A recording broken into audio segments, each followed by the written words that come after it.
이제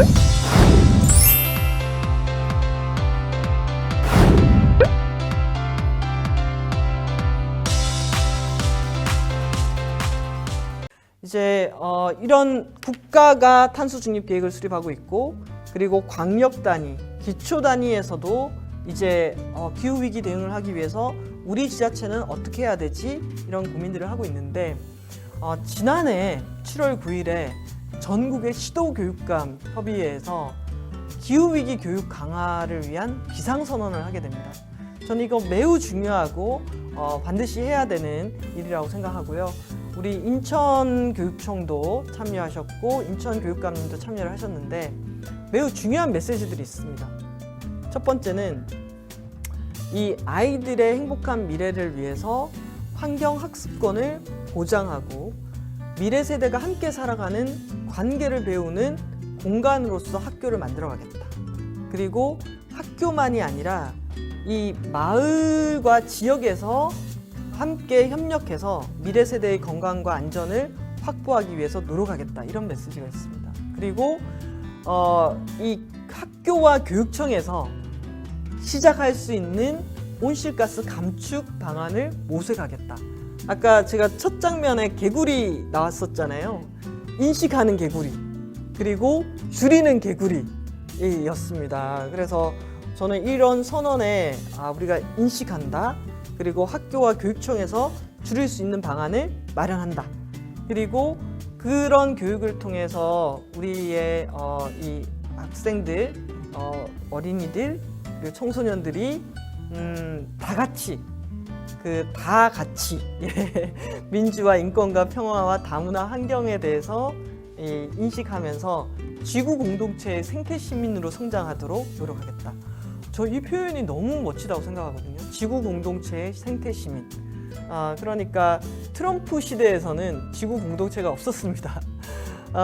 나는 기후위기 믿지 않아. 우리 미국은 그냥 배출할 거야. 이랬던 것이 그래도 유럽, 심지어 배출 1위 국가인 중국, 이런 나라들도 야, 우리가 살기 위해서는 1.5도에서 멈춰야 돼. 그러려면 탄소 중립해야지. 자, 같이 모여서 방법을 찾읍시다. 이런 분위기가 만들어지고 있거든요. 그래서 지구라는 곳에서 1.5도 목표 달성을 위해서 어떻게 사회를 바꿀 거냐. 이런 게 있어서 이런 이해를 가지고 행동하는 생태시민. 저는 정말 이 선언대로 우리 교육이 바뀐다면은 정말 기후위기 시대에도 그래도 기댈 언덕이 있겠다라는 생각이 들고요. 그래서 그걸 하려고 봤더니 저는 가장 중요한 게 교육 현장의 어른들부터 바뀌어야 된다라고 생각합니다. 그래서 특히 결정권을 많이 갖고 계시는 교육부 장관을 포함해서 교육부 공무원부터 기후환경 교육 받아야 된다라고 생각하고요. 그리고 지금 듣고 계신 것처럼 학교에서 가장 결정권을 많이 갖고 계시는 교장 선생님, 교감 선생님, 그래서 제가 오늘 이렇게 강의를 하게 됐나 봅니다. 그래서 결정권을 많이 갖고 있는 분들이 어떤 생각을 갖고 있는가가 저는 여전히 중요하다. 그래서 이분들이 이 문제에 대해서 인식을 하고 계시고 지금 안 그래도 우리나라에서는 재생 가능 에너지에 대한 잘못된 정보라든지 태양광에 대한 나쁜 정말 틀린 정보 이런 것들이 많이 돌아다니고 있거든요. 그래서 오늘 저는 맥락을 얘기하고 싶었어요. 우리가 기후위기와 에너지 전환에 대해서 어떤 인식을 가져야 되는지. 그래서 맥락을 가지고 문제를 바라볼 수 있도록 교육을 했으면 좋겠고요.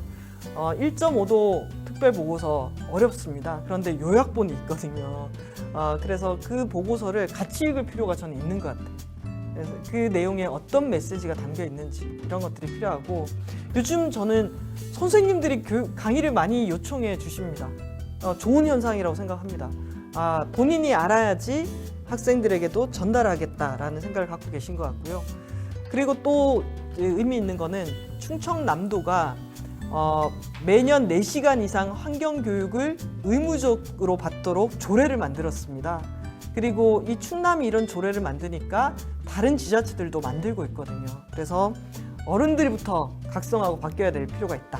그다음 두 번째는 오늘 말씀드렸던 이 사회를 지금 청소년들은 앞으로 더 오랫동안 살아가야 되겠죠.